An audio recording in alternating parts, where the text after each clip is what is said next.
Nous sommes venus dans une petite ville de San Pedro Amelula. Vous achetez une caisse de bière, vous la portez et c'est tout. C'est votre billet d'entrée.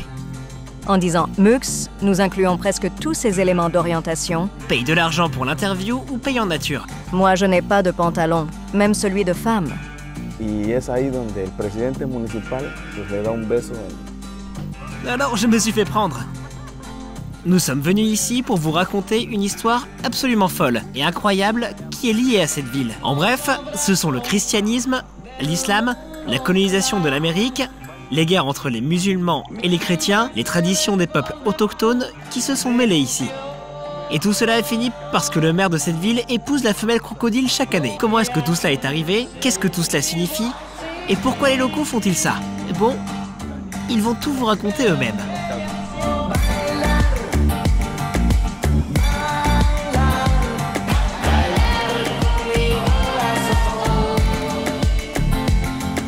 Bien sûr, nous voulions faire connaissance avec le maire lui-même, pour apprendre de lui pourquoi il épousait la femelle crocodile. Nous sommes venus et nous avons commencé à demander où était le maire. Mais c'est le jour férié aujourd'hui, une fête nationale, et il n'y a personne. Mais les policiers ont immédiatement commencé à téléphoner à quelqu'un et disaient qu'il allait arriver. Nous avons pensé que ce devait être le maire, mais un homme bien plus intéressant est venu. Il dit que son nom était Jésus, et il nous a emmenés dans un espace culturel local. Il a dit qu'il allait tout nous raconter.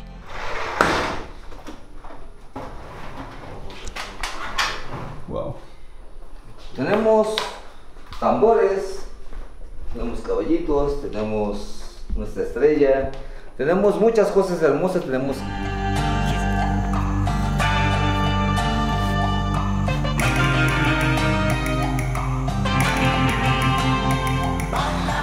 Je m'appelle Carlos Alberto López Ramírez. Je suis de San Pedro ou Amelula. Je suis professeur. Je peux dire avec fierté que j'enseigne la culture des peuples autochtones. Et je suis également danseur. Je danse aux fêtes nationales de mon peuple. Je suis danseur turc musulman. On nous appelle encore Pinchilenk. Nous représentons un groupe qui danse aux différentes fêtes qui ont lieu pendant le jour de l'apôtre San Pedro, qu'on célèbre ici. Maintenant, je veux vous parler en bref des fêtes que nous, les Chontals, célébrons dans notre centre-ville. Puis, pendant toute une heure, il me parlait en détail de la folie qui avait lieu. Mais je tâcherai de vous expliquer l'essentiel en bref. Les musulmans poursuivaient les Noirs pendant quelques jours, mais ils ne peuvent pas trouver où ceux-ci se sont cachés. Alors, ils se plaignent au maire et demandent de lui remettre les Noirs. Le maire décide de pendre tout le monde. Les Noirs disent qu'ils n'aiment pas ça, et le maire annule tout.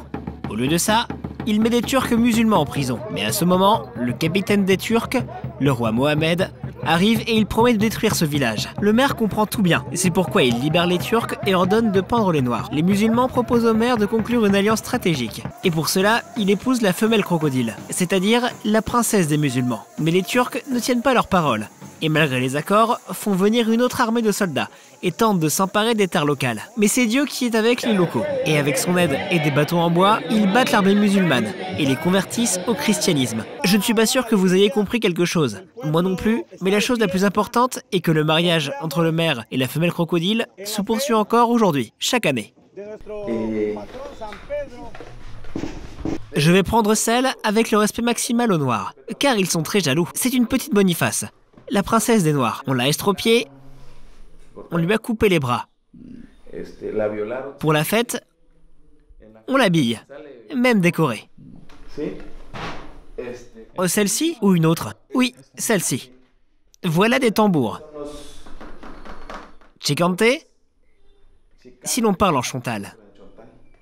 Les Noirs jouent au tambour. Ils mettent le cône, le sac banane.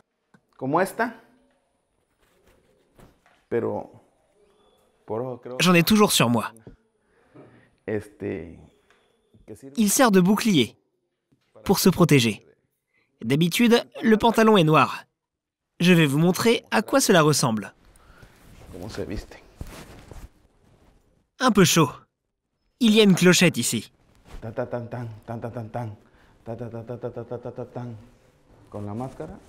C'est une invasion musulmane improvisée.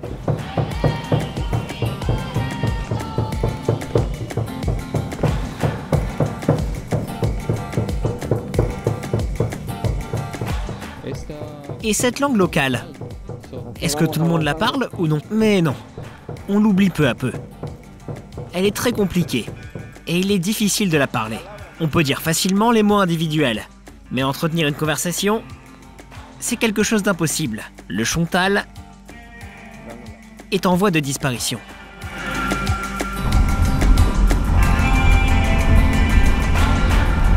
Nous sommes maintenant dans un petit village dans les montagnes de l'Éclat d'Oaxaca. Un très bel endroit avec des vues fantastiques. Mais nous sommes venus ici pour une autre raison. On nous a raconté que dans ce village, des anciennes traditions indiennes et préhispaniques de traitement de champignons sont encore préservées. Nous sommes venus ici dans l'espoir de trouver un chaman quelconque qui effectuait des cérémonies traditionnelles de traitement de champignons. Bref, nous imaginions quelque chose de très intéressant. Nous sommes arrivés. Et nos recherches ont révélé qu'il n'y avait plus de chaman ici. Il s'est avéré que tout le village est devenu un lieu de pèlerinage pour les amateurs de champignons. Et c'est-à-dire, presque chaque maison a été transformée en maison d'hôte, où l'on peut séjourner et acheter des champignons. C'est-à-dire, pas de chaman, pas de cérémonie, rien de traditionnel n'est resté. Les locaux ramassent des champignons dans la forêt et les vendent aux touristes. Si vous voulez savoir comment les gens des autres pays vivent et voir plus de mes voyages, abonnez-vous à cette chaîne. Plus il y a d'abonnés, plus il y a de lieux incroyables que je pourrai vous montrer. Il y a ici encore une chose traditionnelle qui s'est bien préservée. Le bain de Temazcal. C'est le bain indien traditionnel, fait de l'argile, la maison de chaleur en argile. Là-bas, on organise la cérémonie de purification de l'homme, de son unité avec la nature. Bon, nous avons trouvé un homme qui connaît beaucoup sur cette cérémonie et l'effectue. Nous avons décidé de la passer pour purifier un peu le corps et l'esprit. Est-ce que tu aimes Clay? Qu'est-ce que c'est, Clay? C'est de la boue, de la terre. Ah, j'ai compris. C'est comme en anglais. Toutefois, je ne parle pas anglais. Je ne sais dire qu'un seul mot. Bon, salut tout le monde, je m'appelle Goyo et aujourd'hui, j'effectue la cérémonie de Temazcal. Maintenant, nous réchauffons les pierres grand-mère qui sont liées au feu grand-père, qui est ici l'un des éléments essentiels. Ici, nous avons des thés aux herbes que nous allons utiliser dans le profond de la terre-mère. C'est le thé aux herbes amères, le thé à l'eucalyptus, le thé aux plantes douces et à la fin, nous allons préparer le thé mix. Pour le Temazcal, on doit se soumettre d'abord au rituel de purification d'un guerrier comme nous l'appelons. Comme ça. C'est une simple purification. À l'aide d'un kapala, elle protège contre la jalousie, le mauvais esprit, le mauvais œil. Puis, on va se nourrir de l'esprit de la terre-mère que représente ce dôme. Ce Temazcal est traditionnel. Il est venu de la culture mexicaine. Dans tout Temazcal, traditionnel ou cérémoniel, il est important de remercier les 4 éléments essentiels. Le premier, comme je l'ai dit, est le feu, qui représente notre esprit. Le deuxième, c'est l'air, c'est notre respiration. Le troisième, la terre-mère, représente notre corps. Et le quatrième, l'eau, c'est notre sang. Nous devons remercier tous ces 4 éléments, car chacun d'eux donne la vie jour après jour. Vous devrez mourir là-bas simplement pour renaître avant tout. Celui qui ne meurt pas, ne renaît pas. Et là-bas, il y a des fonds avec de l'eau froide, qui vont nous permettre de renaître. Vous l'aimerez. Voilà ce qu'on va faire. On va vivre cette merveilleuse expérience. Quand et comment est-ce que la tradition de Temazcal est apparue? Alors que les gens allaient dans les bains, tout d'abord pour purifier l'esprit et les pensées. C'est ce que nous faisions avec chaque visiteur. Premièrement, pour poursuivre notre tradition et pour les purifier, libérer leurs pensées. Cette tradition libère notre corps du poison. Regarde, les braises sont déjà rouges. C'est magnifique. Ce thé est idéal pour purifier notre esprit. Il est en fait très chaud. Regarde quelles plantes nous utilisons pour ce thé. Ces plantes sont très caractéristiques pour ces lieux. Elles poussent ici, dans notre village, et nulle part ailleurs. Connaissez-vous des légendes de ces lieux? Vous savez, des légendes d'ici. De ces lieux, seulement celles des nains. Les nains vivent ici. Qui sont-ils? Les nains sont des enfants qui apparaissent dans des endroits sombres. Dans des endroits très fermés. Il y en a, par exemple, une forêt très fermée. On pense que des nains vivent là-bas.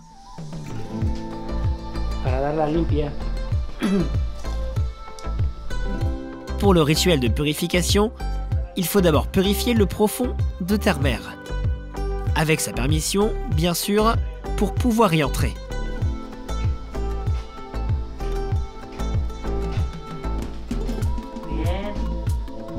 Pourquoi des guerriers? Et pourquoi on les appelle comme ça? Car à l'époque préhispanique, les guerriers passaient par une purification. C'est une belle tradition de l'époque préhispanique. Il fallait tout d'abord purifier le corps, les pensées et l'esprit. Maintenant, ça n'existe plus, bien sûr. Allons-y. Guerreros. Avant d'entrer, on doit s'embellir avec de la fumée. Purifier l'esprit, les pensées et le corps.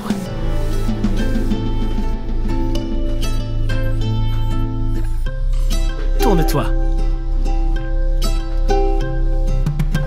Très bien, le guerrier. Bienvenue dans le profond de la terre-mère. Tu peux entrer. Mais bon, il fait encore froid ici. Il fait sombre et froid. Maintenant, nous allons mettre les pierres dans le profond de la terre-mère et les saluer. Mettons encore quelques-unes. Maintenant, quand il fait chaud à l'intérieur, on peut utiliser le thé aux herbes amères. Nous devons remercier ce grand élément, cet esprit, le grand univers, pour un autre jour de la vie, pour la santé. C'est bon, n'est-ce pas?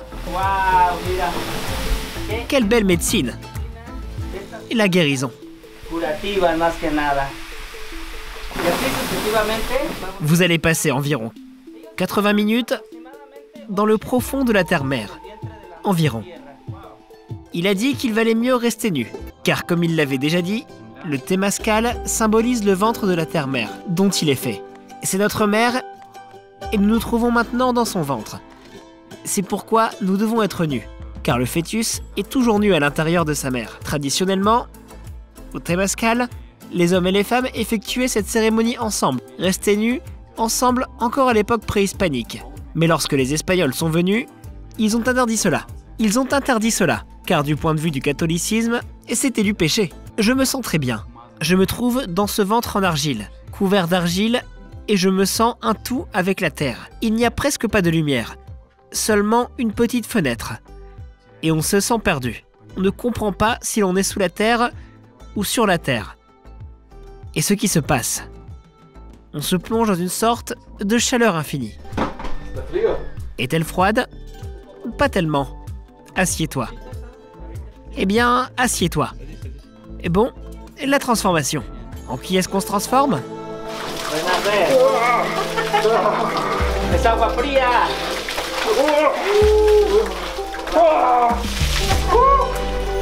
Bon, je me transforme en une bonne personne.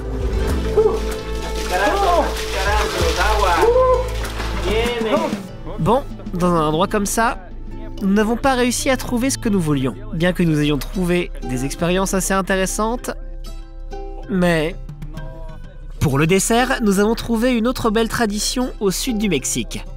Le fait est que des peuples autochtones, c'est-à-dire des Indiens d'Amérique, ne se divisaient pas les gens entre hommes et en femmes. Ils avaient toujours une conception du troisième sexe, c'est-à-dire ceux qui ne rentrent pas dans ce système binaire. Et au Mexique, on s'en est souvenu. On a décidé de réanimer la tradition des mouchés, c'est-à-dire du troisième sexe, de ceux qui ne se sentent ni hommes ni femmes. Un grand festival de mouchés se déroule chaque année dans la ville de Juchitán, c'est-à-dire un festival d'Indiens transsexuels est travesti. Il ne ressemble pas à celui quelque part à Berlin ou à New York, mais il a une couleur nationale vive et locale.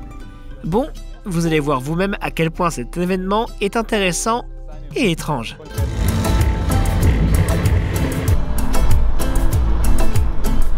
Donc, on nous a donné le numéro de téléphone d'une mouchée locale principale, qui est bien respectée par toute cette communauté ici, comme nous l'avons remarqué. Il a dit que la parade commencerait dans 1 heure, et il nous a dit d'aller quelque part. Et voilà que le rickshaw nous emmène quelque part, à la périphérie de la ville.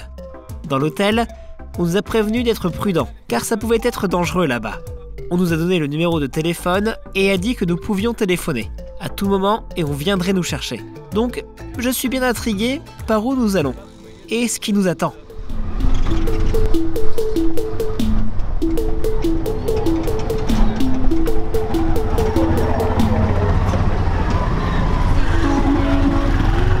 Les miracles commencent.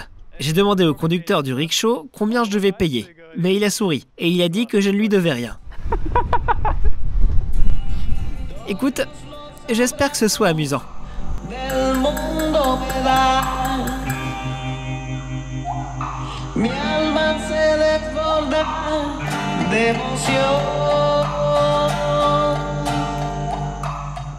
Je suis maintenant dans la ville de Juchitán. À première vue, une remarquable ville mexicaine ordinaire. Elle est habitée par des descendants des Zapotèques, autrement dit, du peuple autochtone qui vivait ici avant l'arrivée des Européens.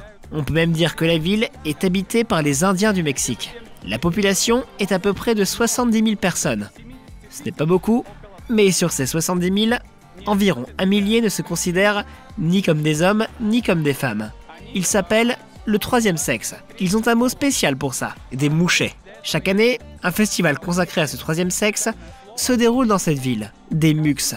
C'est un phénomène absolument unique. Je suis venu pour comprendre ce que c'est, le troisième sexe, et pourquoi il y a tellement de traditions, et pourquoi il y en a tant ici, et comment cela est lié aux traditions des peuples autochtones locaux, les Indiens du Mexique.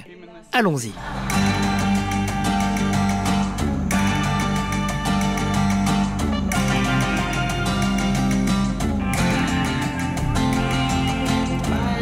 Écoutez, c'est quelque chose de fantastique. Voilà des chars tirés par des bœufs. Apparemment, ces chars, qui ressemblent à des carrosses, sont sur des podiums, sur lesquels ils se déplaceront dans la ville. Les gars, cela a l'air incroyablement cool. J'aime beaucoup ça. C'est très beau. Et voilà, il y a déjà quelques mouchés. Allons faire leur connaissance.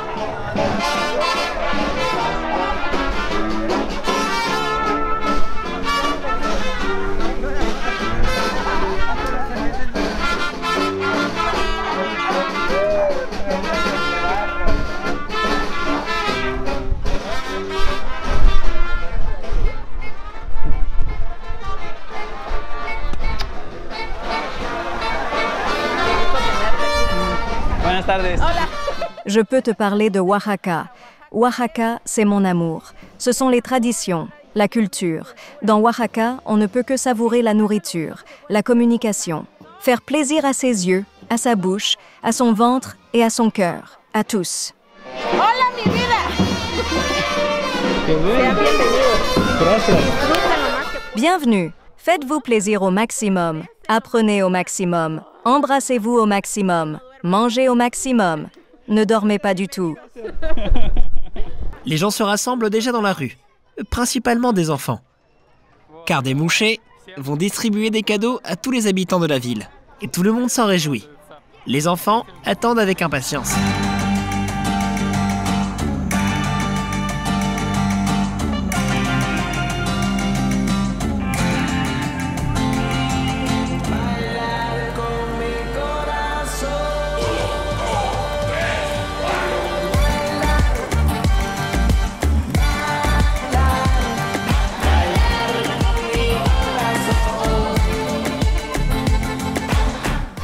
Je suis absolument choqué.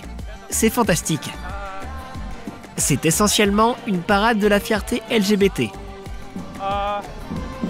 Dans une très petite ville. Très loin au sud du Mexique. Dans le pays où, en fait, La communauté LGBT a beaucoup de problèmes, car la culture locale est très masculine. Me voilà sur le char.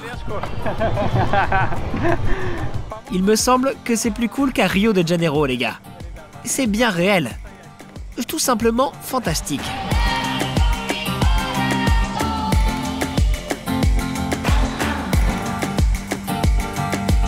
La chose la plus amusante est qu'ils jettent des bols en plastique, des assiettes en plastique et des chevaux en plastique. Et les gens les attrapent avec plaisir et enthousiasme. On a encore commencé à distribuer du papier hygiénique. Et donc, je ne suis pas étonné que les gens aiment ça. Car on sait ici comment trouver une bonne approche.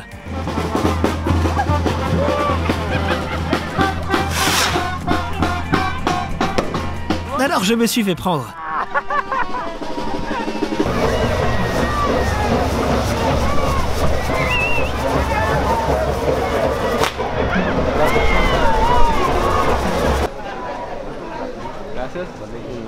On offre du mezcal.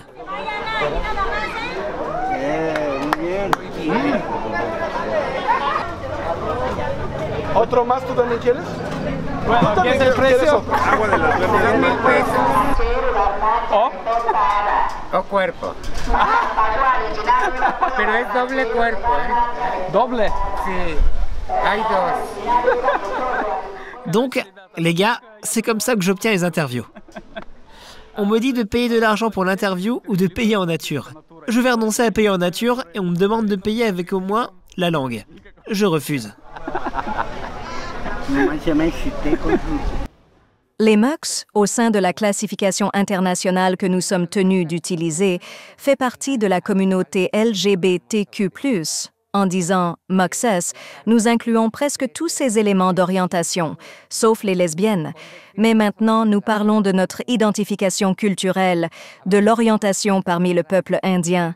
Nous parlons des tribus zapotèques, du peuple zapotèque qui existait autrefois avant la colonisation.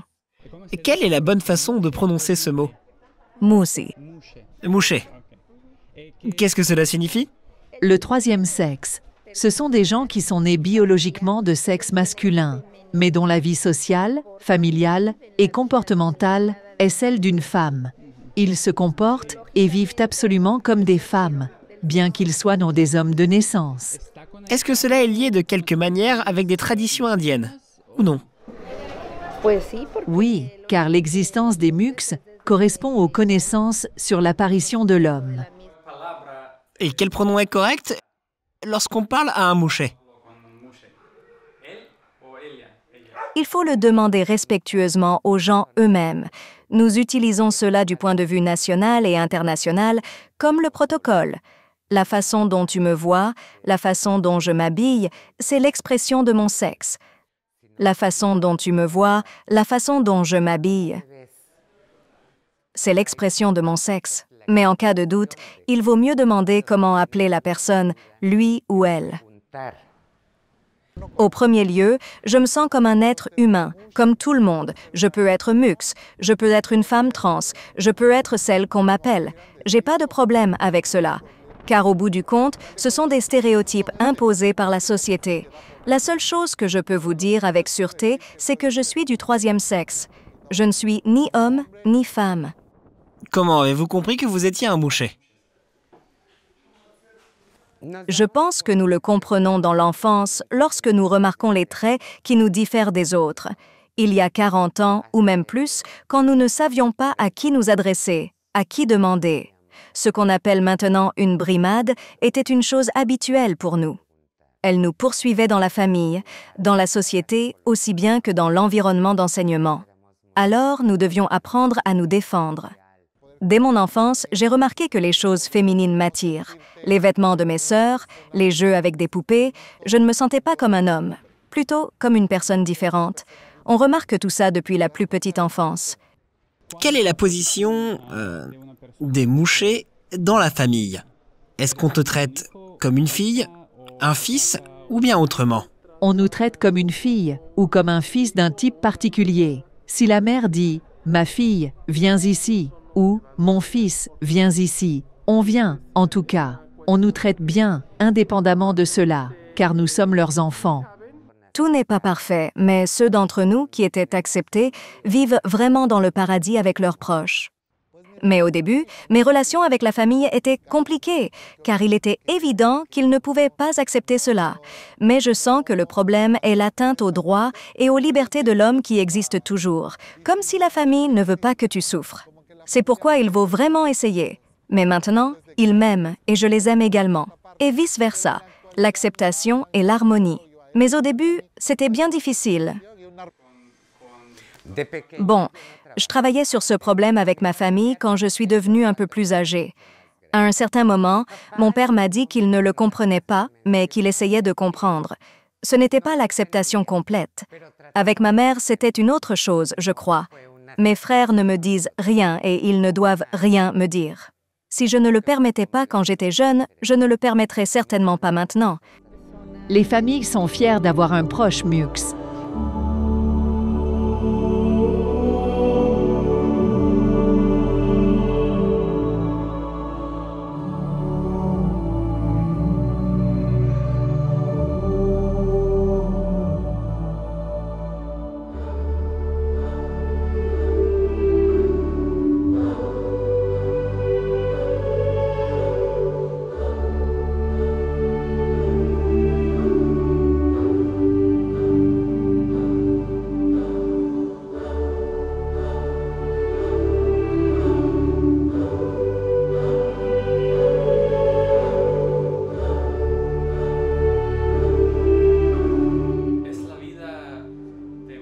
Est-ce que la vie des mouchés il y a 20 ans diffère de celle d'aujourd'hui?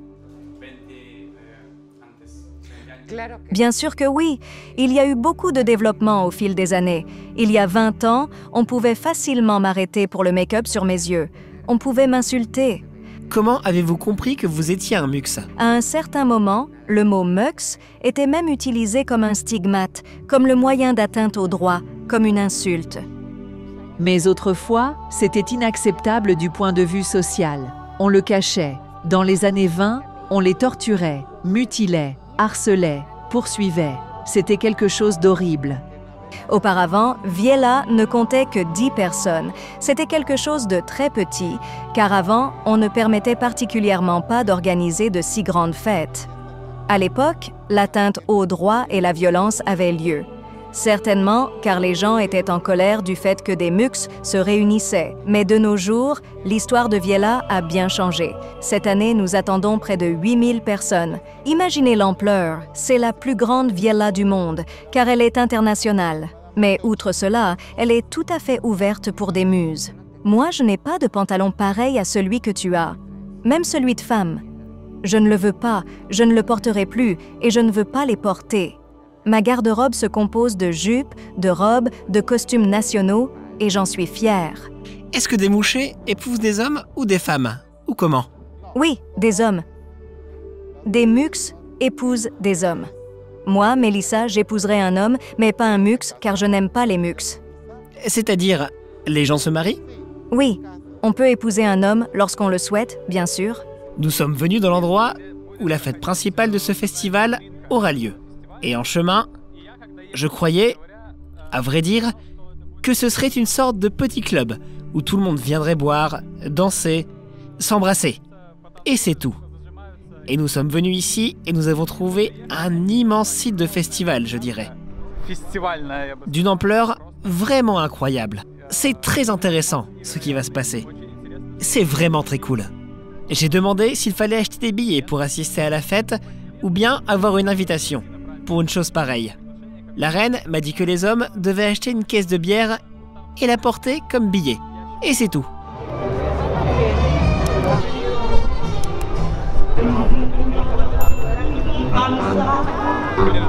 Les gars, la caisse de bière dans leurs mains ressemble à un jouet cube. Tellement ils sont grands.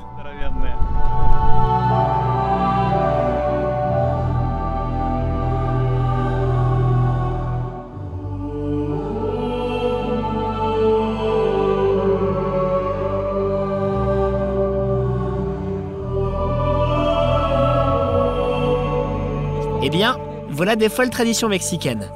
Il me semble que nous avons réussi à trouver quelque chose de vraiment exclusif. Quelque chose auquel vous ne penseriez jamais lorsqu'on vous parle du Mexique. C'est pourquoi, écrivez dans les commentaires ce que vous en pensez. Quelles émotions vous aviez? Car moi, j'étais plutôt choqué et stupéfait. Et discutons-en. Et n'oubliez pas de cliquer sur j'aime et de vous abonner. C'est nécessaire pour ne pas manquer de nouvelles vidéos. Et moi, je rentre à la maison. À bientôt!